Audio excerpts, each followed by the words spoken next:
Mi nombre es Pablo Jorquera y me desempeño como consultor dentro de nuestra empresa No Noches. Vamos a partir iniciando, ¿cierto?, una presentación teórica donde vamos a comentar algunas características de estos registros para poder entender cuál es el espíritu de generar el cálculo del RAI y posteriormente vamos a ver un ejemplo práctico, ¿cierto? Ver cómo lo vamos a poder generar dentro de nuestro sistema, entendiendo que estamos trabajando en un ciclo de renta, ¿cierto? Que más adelante igual vamos a ver el ciclo de renta parte con el registro contable y termina con, o no sé si termina, pero la idea es poder pasar por todos los registros tributarios hasta llegar al formulario 22. Entonces vamos a comenzar con la presentación, vamos a ir a la primera página, ¿cierto?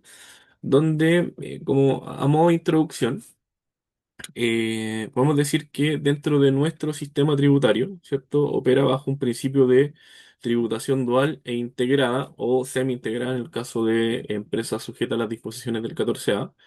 Pero ¿por qué hablamos de dual e integrada? Porque entendemos que la empresa paga un impuesto de primera categoría, ¿cierto?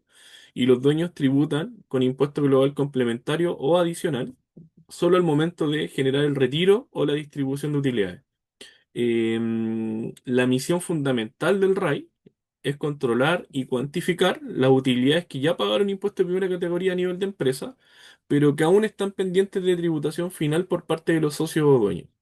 Y aquí partimos desmarcándonos entendiendo que son tres los regímenes principales hoy en día en nuestro sistema tributario, ¿cierto? El régimen general 14A o semi-integrado 14A, el régimen PROPYME, que el régimen PROPYME se segrega, ¿cierto?, entre el régimen PROPYME general, 14D número 3, y el 14D número 8. Dentro de esta introducción partimos hablando de que la empresa paga un impuesto de primera categoría, ¿cierto? Y que finalmente lo que estamos buscando con el RAI es buscar esas utilidades que ya pagan impuesto de primera categoría, pero que están pendientes de tributación final. ¿Y por qué menciono esto? Porque los regímenes tributarios que hoy en día pagan impuestos de primera categoría, ¿cierto? Es el semi-integrado, el 14A, que paga una tasa del 27%, y el régimen PROPYME general, el 14B número 3, que hoy en día paga el 12,5%, ¿cierto? En cuanto al 14D número 8, está exento del pago de impuestos de primera categoría. Por lo tanto, el resultado de la base imponible se atribuye a los propietarios y en el mismo año en el que se genera, en este caso, la utilidad tributaria, eh, tributan con impuestos finales porque se asignan inmediatamente. Entonces, de esto desprendemos que, bueno, lo vamos a ver en la siguiente hoja también, que aquellos regímenes que deben llevar el control y mantener el registro del RAI son los regímenes general, ¿cierto?, del artículo 14A y el régimen general PROPYME. O sea, todo contribuyente que se encuentre acogido a un régimen de tributación afecto a impuesto de primera categoría y cuyo sistema implique el control de utilidades pendientes de tributación final, deben llevar el control del RAI, ¿cierto? Régimen general 14A, régimen general PROPYME 14D número 3. Acá hablo de un flujo, ¿cierto? Porque, y es lo que les mencionaba hace un ratito, dentro del proceso de renta, generalmente dentro del ciclo de una empresa, vamos a partir generando el registro contable, ¿cierto? El registro contable nos va a dar origen a un balance, bueno, y dentro de ello, y lo que implica la contabilidad, todo lo que tiene que ver con una contabilidad completa, ¿cierto? Libro diario, mayor, etcétera, pero acá estamos enfocados en renta. Desde el balance vamos a poder determinar una renta líquida disponible. Desde la renta líquida disponible vamos a tener una variación en el patrimonio, ya sea positivo o negativo, ¿cierto? Si tengamos utilidad o tengamos pérdida tributaria. Y ese cambio dentro del patrimonio de la empresa se va a reflejado en el capital propio tributario, ¿cierto? Y el capital propio tributario, al reflejar estos cambios patrimoniales, va a partir o va a ser el punto de partida para poder calcular las rentas afectadas a impuestos, que finalmente van a depurar, ¿cierto? Posteriormente ese capital propio tributario para identificar cuáles son las rentas que efectivamente están afectadas a impuestos y que están pendientes de tributación, ¿cierto? Porque este registro del RAI va a mostrar cuando hayan aumentos, ¿cierto? O disminuciones de utilidades que están pendientes de pagar impuestos finales, ¿cierto? Que eso va a ser o va a tener la relación directa al momento en el que los propietarios generen sus retiros. Y el registro de renta empresarial va a tener, perdón, y la renta afecta impuesto, la determinación del RAI va a tener una implicancia directa con el registro de rentas empresariales, ¿cierto? Porque es donde vamos a controlar el RAI y el respectivo crédito. Ahora, todo este ciclo contable y tributario nos va a dar origen, que bueno, más adelante igual dentro de las presentaciones que vamos a ir viendo, por ejemplo, la de J1847 que tiene que ver con los datos del balance, de J1926 que es donde presentamos la renta líquida imponible, de J1948, ¿cierto? Que es donde presentamos el control de los retiros y los créditos efectuados por los propietarios. Ahora, si hacemos la homologación a lo que estamos viendo en este flujo, bueno, indirectamente lo estábamos viendo. No hay una declaración jurada en particular que hable directamente del control del RAI, pero sí vamos a presentarlo en el formulario 22, ¿cierto? Que dentro de empresas que están sujetas a las disposiciones del 14A, vamos a presentar el control del RAI en el recuadro 13. Y en el caso de empresas sujetas a las disposiciones del 14 en una ProPyme, vamos a generar o declarar el cálculo del RAI o la determinación del registro del RAI en el recuadro número 18, ¿cierto? Pero es bien importante una buena determinación del RAI porque vamos a poder posteriormente generar la imputación y determinar cuántas son las utilidades pendientes de tributación y cuáles van a ser las utilidades que la empresa mantiene para ser distribuida entre los propietarios y que tienen derecho a crédito. ¿Cierto? Es súper importante entender esa relación que tiene el RAI con el registro SAC, ¿cierto? Donde están los saldos acumulados de crédito. En cuanto a lo que tiene que ver con el esquema de cálculo, vamos a ver que en el esquema de cálculo vamos a partir con el RAI en régimen general 14A, ¿cierto? Donde vamos a ver que partimos, ¿cierto?, con el capital propio tributario positivo o negativo, y ahí seguimos la lógica que conversábamos anteriormente. Partimos desde que dentro de esta determinación de la renta afecta impuestos vamos a depurar este capital propio tributario, ¿cierto? Después vamos a sumar los saldos negativos del REX al término del ejercicio. Llevamos el control de la renta exenta en el registro de renta empresarial. Vamos a sumar las remesas, retiros o dividendos distribuidos en el ejercicio. En el caso de empresas sujetas al 14A, los retiros actualizados, ¿cierto? Reajustados, aplicando corrección monetaria. Y a eso vamos a rebajar el saldo positivo del registro REX al término del ejercicio, el capital aportado reajustado, el saldo del FUR y el sobreprecio obtenido en la colocación de acciones de propia emisión. El capital propio tributario, que generalmente o más comúnmente se utiliza, ¿cierto?, en empresas que están en el 14A, es el capital propio con el método del activo, ¿cierto?, que es el que parte con el total del activo, posteriormente se depura el activo y se le rebaja el pasivo exigible, ya sea positivo o negativo.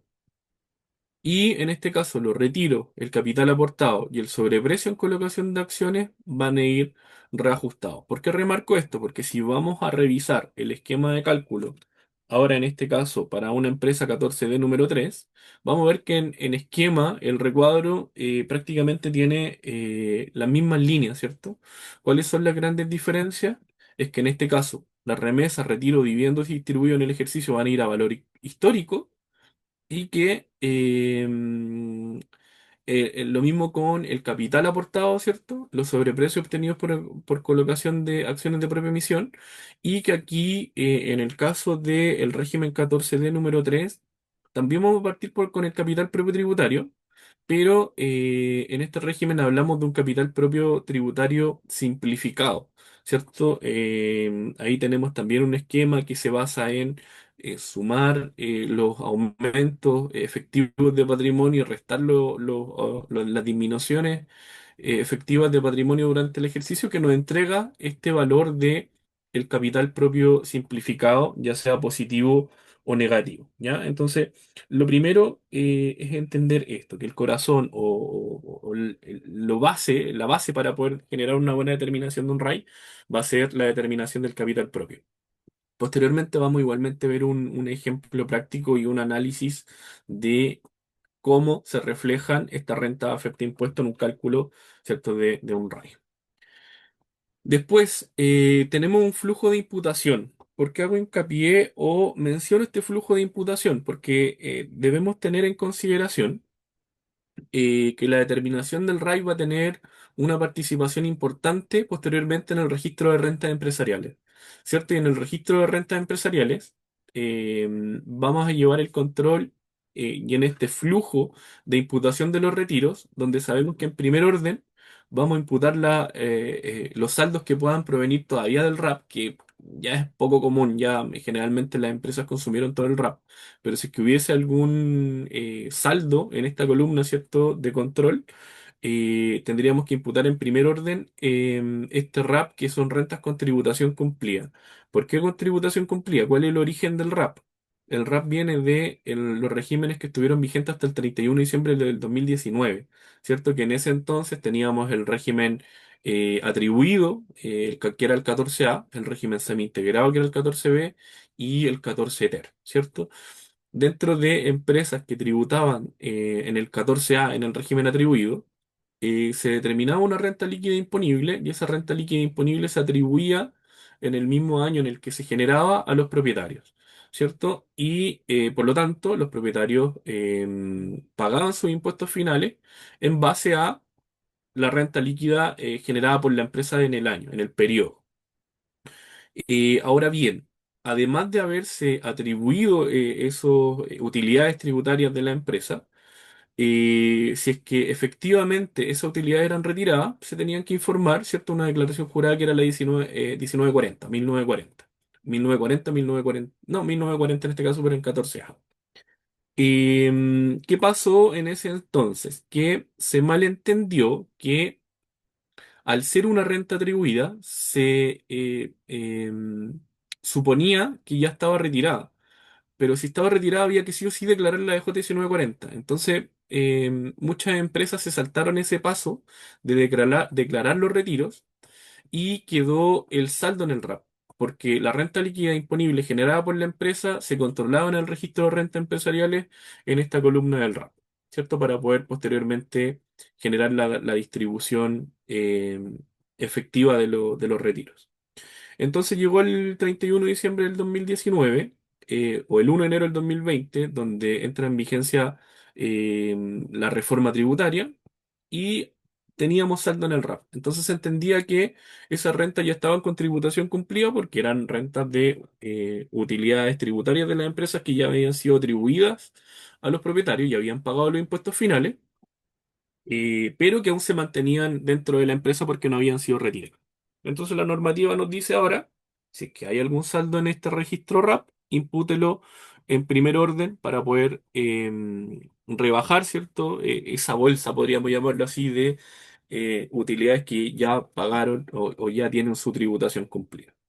Después, en segundo orden, vamos a imputar el RAI. Y aquí viene la importancia, porque entendiendo lo que les decía anteriormente, que pocas empresas siguen manteniendo algún RAP, la primera imputación que vamos a encontrar en el registro, o que vamos a realizar en el registro de renta empresarial, va a ser la imputación al RAI, ¿cierto? Y la imputación al RAI es una renta sujeto a impuesto global complementario o impuesto adicional con derecho a crédito. Y ahí hay un punto muy importante porque tiene derecho a crédito. ¿Y cuál es el crédito al que da derecho los retiros?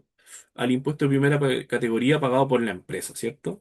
En el caso de, que también lo vamos en la próxima lámina, en el caso de empresas sujetas al 14A, con obligación de restitución, en los 14D número 3 sin obligación de restitución.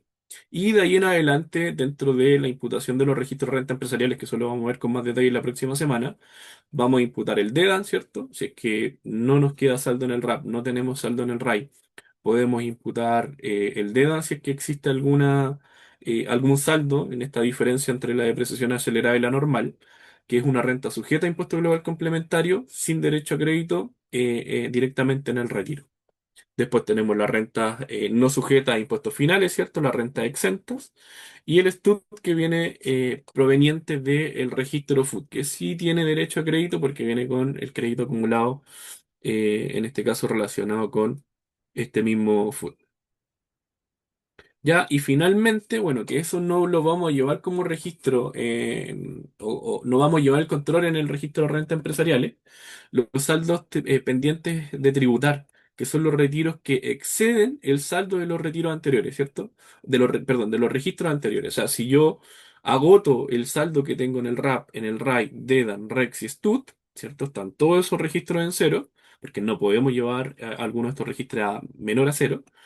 Va a quedar un saldo pendiente a tributar que van a ser saldos sin derecho a crédito, ¿cierto? Que directamente van a tributar con impuesto global complementario. Acá también es importante entender el rol del SAC y vinculado con el RAI, ¿cierto? Porque el SAC es el registro que lleva el control del impuesto de primera categoría pagado por la empresa y que el dueño puede utilizar como crédito al retirar utilidades del RAI. Y esto es súper importante y bueno, acá vamos a cerrar la parte teórica, pero quiero que se entienda esa relación de la que partimos hablando y con la que vamos a finalizar. Empresas que están sujetas al régimen 14, letra A, o sea, al 14A, ¿cierto? En renta semi-integrada, tienen derecho a crédito con obligación de restituir, ¿cierto? El dueño puede usar el 65% del crédito total. El crédito, insisto, es el impuesto de primera categoría pagado por la empresa. Y en el caso de el 14D, perdón, ahí yo me equivoqué, debiese decir 14D número 3, es crédito sin la obligación de restitución, ¿cierto? Por lo tanto, el dueño puede utilizar el 100% del crédito por impuesto de primera categoría pagado por la empresa. ¿Por qué es tan importante la relación del SAC con el registro RAI? Porque si volvemos a la lámina anterior, vemos que el RAI es una renta sujeta a impuesto global complementario con derecho a crédito, ¿cierto? ¿Y el crédito desde dónde provenía? Desde el impuesto de primera categoría pagado por la empresa. Entonces, ahora en lo que nos tenemos que centrar cuando buscamos la determinación del RAI, primero que todo es entender que el RAI siempre va a reflejar las utilidades generadas por la empresa, ¿cierto? Que están pendientes de tributación con impuestos finales, o sea, utilidades que generó la empresa que aún no han sido retiradas, ¿ya? Vamos a pasar a otra presentación cortita que va a ser en una planilla Excel. Acá, denme un segundo porque voy a cambiar este error mío. Eso es 14 de número 3 y ahí quedó modificada la presentación. Tengo un esquema de cálculo, ¿cierto? En una planilla que quiero que podamos analizar para que se entienda bien eh, lo que busca el RAI finalmente. Esta planilla, lógicamente, que está bien simplificada para que la podamos entender y la podamos analizar, ¿cierto? Estamos en un ejemplo donde vamos a trabajar en 3 años diferentes, donde vamos a suponer que en el año 1 la empresa inició actividades, ¿cierto? Por lo tanto, al momento de generar el inicio de actividades de esta empresa, partimos con, o parte la empresa con un capital aportado de 10 millones, ¿cierto? Y para poder determinar el RAI del ejercicio, no nos podemos saltar el paso de generar el cálculo del capital propio, ¿cierto? En el caso de una empresa 14 de 3 tiene que generar el cálculo del capital propio simplificado, donde en este caso, a grandes rasgos, vamos a tener el capital aportado, ¿cierto? En el inicio de actividades más la base imponible o pérdida tributaria del ejercicio, ¿cierto? Si la empresa durante el primer año tuvo una utilidad de 20 millones de pesos, ¿cierto? Una utilidad tributaria, una utilidad según base imponible o renta líquida imponible, vamos a sumarla porque es una variación positiva de patrimonio. Y para determinar el registro, perdón, el capital propio tributario, vamos a rebajar en este caso los retiros efectuados durante el ejercicio, ¿cierto? La empresa tuvo una utilidad de 20 millones, el propietario decidió retirar 15 durante el ejercicio, por lo tanto, el capital propio tributario va a ser los 10 millones aportados de capital inicial, más la base imponible, ¿cierto? Que aumenta nuestro patrimonio, ahí ya tenemos 30 millones de patrimonio, menos los 15 retirados, rebajamos nuevamente el patrimonio por lo que nos queda un patrimonio dentro de la empresa de 15 millones, ¿cierto? Ese va a ser el capital propio tributario que debiésemos determinar en ese primer año. Ahora bien, si nosotros analizamos un poco los conceptos que comentamos en la parte teórica de la determinación del RAI, sin ir a la generación del RAI, debiésemos entender que el RAI del ejercicio del año uno, ya al tener el dato de la base imponible generada por la empresa, debiésemos saber que el RAI al que debiésemos que llegar al calcularlo son 20 millones, ¿cierto? Porque como vimos en la parte teórica, como conversamos en la parte teórica, entendemos que el RAI es llevar el control de las utilidades generadas por la empresa que están pendientes de tributación, están pendientes de tributar con impuestos finales. Si bien es cierto, se generaron los retiros durante el mismo periodo, durante el mismo ejercicio, los retiros pagan su correspondiente impuesto en el periodo tributario que estamos calculando. Vamos a ver, todas las consultas que van generando me las dejan en el chat, me metí a ver, pero las vamos a ver al final, ¿ya? Porque acá dice, ¿qué pasa si el primer año retira 25 millones? ¿Cómo tributa el socio? Lo podemos ver más adelante. Lo que quiero que entendamos acá es primero el espíritu, ¿cierto? Porque posteriormente cuando vamos a generar el cálculo del RAI en el año uno partimos con el capital propio tributario que calculamos, ¿cierto? Capital propio tributario positivo. Restamos los retiros, ¿cierto? Y restamos el capital aportado.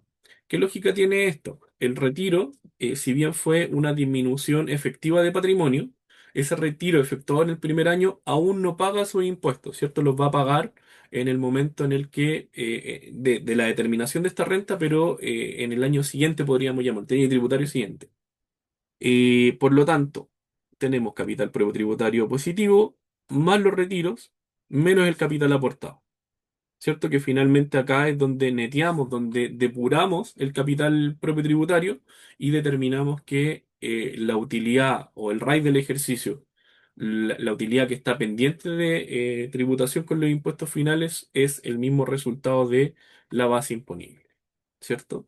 Cuando comencemos a calcular el año número 2, o sea, el segundo año, el cálculo del capital propio tributario va a partir con el capital propio tributario final del año uno, ¿cierto? Es capital propio tributario inicial positivo, ¿cierto? El capital aportado ya no lo vamos a incorporar acá porque el capital aportado en el esquema de cálculo de capital propio tributario se indica solamente en el año en el que se inician las actividades. Determinamos una base imponible, ¿cierto? De 30 millones en este caso. Segundo año también le fue bien a la empresa, generó una utilidad por 30 millones y el propietario o los propietarios decidieron generar un retiro por 20 millones de pesos. Por lo tanto, acá ya entendemos que, bueno, el capital propio tributario en este caso sería 25 millones, pero si hiciéramos o generamos el análisis, ¿cierto?, de lo que debiese ser el RAI del año 2, el RAI del año 2 debiese tener los 30 millones de la utilidad, ¿cierto? De la utilidad del ejercicio, más los 20 millones del año anterior, menos los 15 que se retiraron, ya fueron retirados y ya cumplieron con el pago de sus impuestos finales, ¿cierto? Porque se retiraron el año anterior. Por lo tanto, vamos a ver que, nuevamente, partimos con el capital propio tributario positivo, ¿cierto? Que fueron 25 millones, más los retiros efectuados por los propietarios, menos el capital aportado.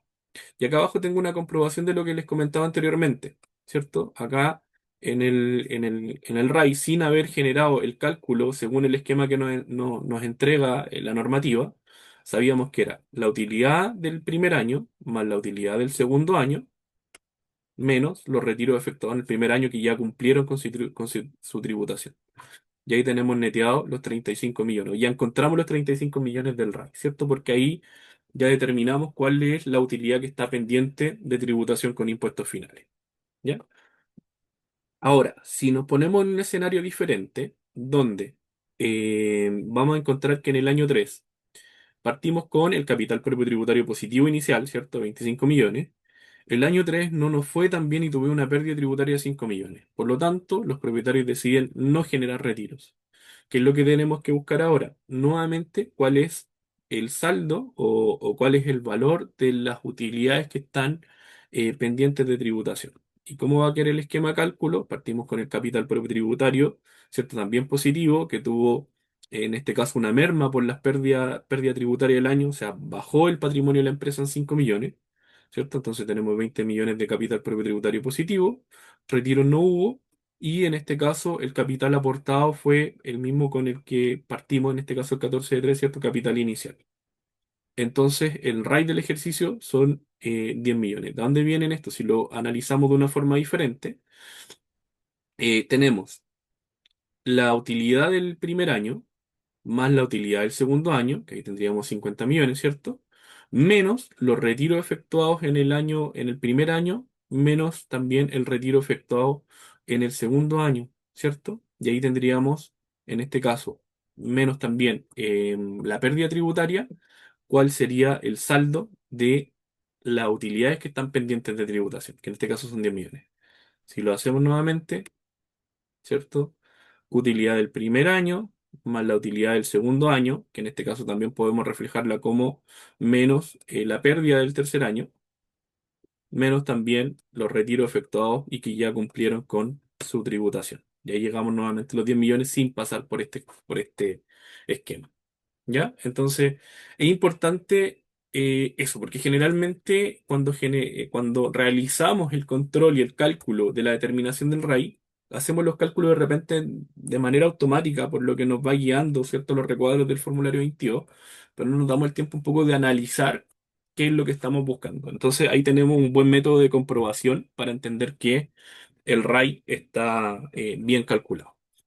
Ahora, por ahí vi que había una consulta que hablaba de qué pasa si en el primer año se retiran 25 millones. Si se retiran 25 millones en el primer año,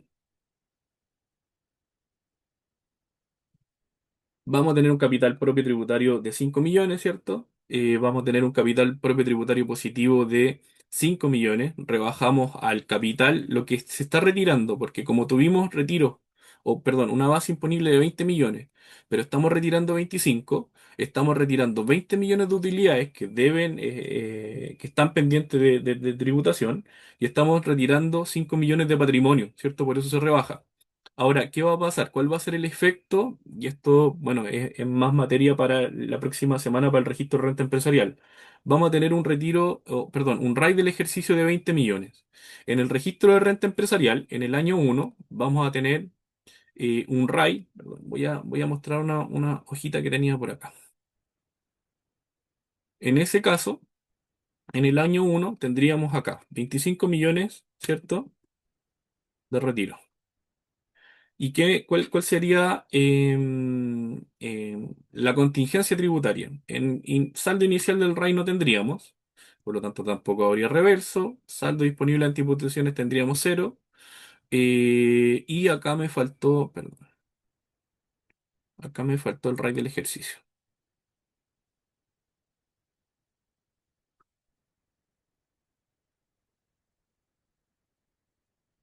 ¿cierto? Y aquí el RAI del ejercicio serían estos 20 millones. Entonces, el saldo que tendríamos disponible antes de la imputación de los retiros serían de 20 millones. ¿Qué pasa si retiro 25? La normativa dice que puedo imputar solo hasta dejarla en cero. Entonces aquí tendría 20 millones, ¿cierto? Bueno, ¿qué pasa con esos otros 5 millones que se retiraron? En la declaración jurada 1948 se declara o se informa esos 5 millones como retiro sin derecho a crédito. O sea que se van directamente al global complementario.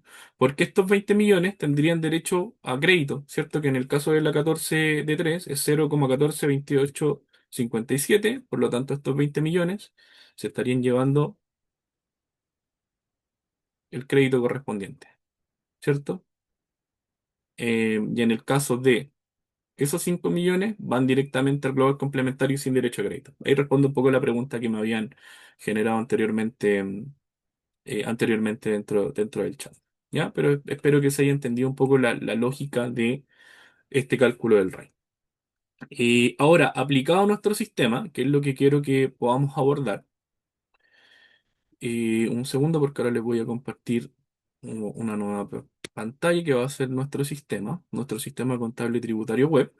Dentro del sistema contable tributario web, quiero partir con lo que conversábamos anteriormente, ¿cierto? Primero que todo, para poder seguir un flujo lógico, para poder llegar a determinar el registro del RAI, partimos con el ingreso de la contabilización de cada uno de los movimientos, ¿cierto? Acá vamos a ver que vamos a tener una serie de movimientos contables registrados. Una de las características de nuestro sistema es que en el caso de empresas que tributan en el 14D número 3, al momento de ir generando, al momento de ir generando cada uno de los movimientos, ¿cierto? Ya sean de ingreso o egreso, en este caso, por ejemplo, tengo cancelación a proveedores, tengo posteriormente, vamos a ver que está la cancelación también a clientes, ¿cierto? Está el pago del formulario 22.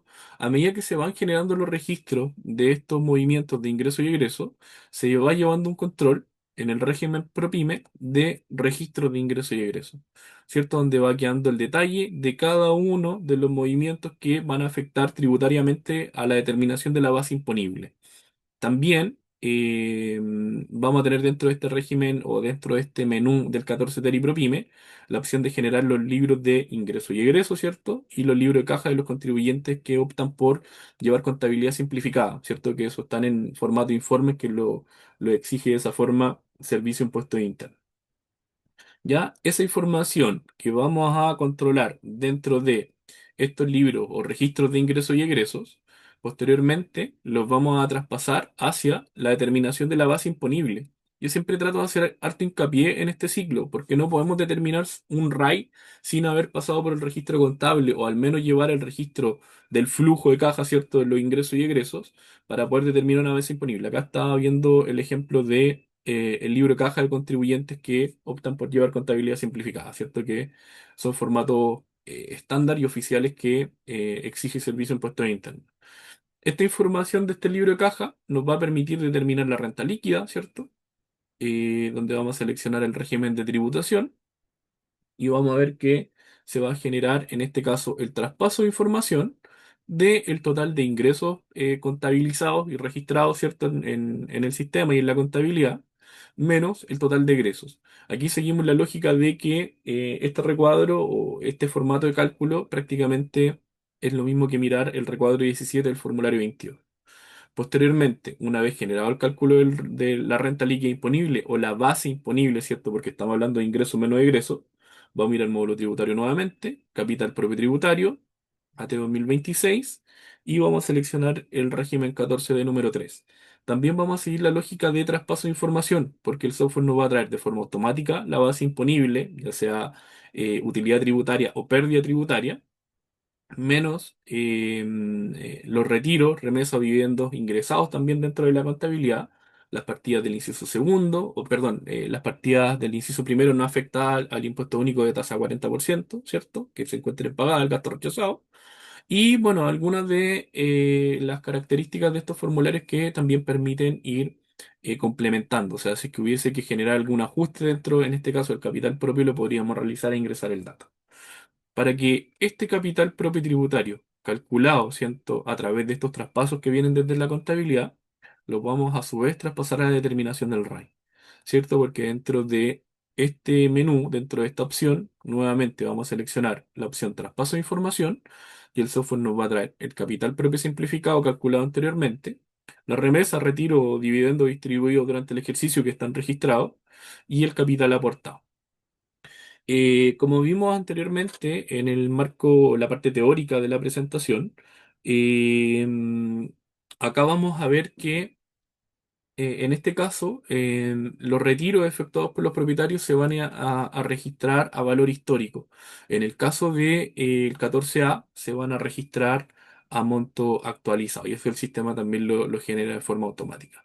Ahora, como mencionábamos anteriormente, la implicancia que va a tener el RAI del ejercicio es que posteriormente lo vamos a poder traspasar hacia el registro de renta empresarial y desde los registros de renta empresarial se van a generar las imputaciones de los determinados retiros efectuados por los propietarios cuando corresponda al RAI y la determinación de el crédito que está relacionado a su retiro, ¿ya? Y eso a la larga implica que vamos a poder también tener la información para poder presentarla en la DJ 1948. De momento no tenemos todavía ya funcional el AT 2026 para el registro de renta empresarial, pero la lógica que veíamos anteriormente sigue la misma, ¿cierto? Vamos al AT, en este caso 2025, vamos a generar el traspaso de información y a través del traspaso de información el software va a traer el RAI calculado del ejercicio y va a generar la imputación de los retiros en forma cronológica y también va a generar el cálculo de los créditos relacionados a, o la imputación de los créditos relacionados a los retiros efectivamente imputados a la columna del RAI. ¿Ya? Entonces, insisto, teniendo toda esta información, posteriormente podemos generar el traspaso tanto a la EJ1948, ¿cierto? Donde va a estar el control de los retiros y su respectivo crédito. Y también vamos a tener la opción de poder generar el traspaso hacia el formulario 22. ¿Ya?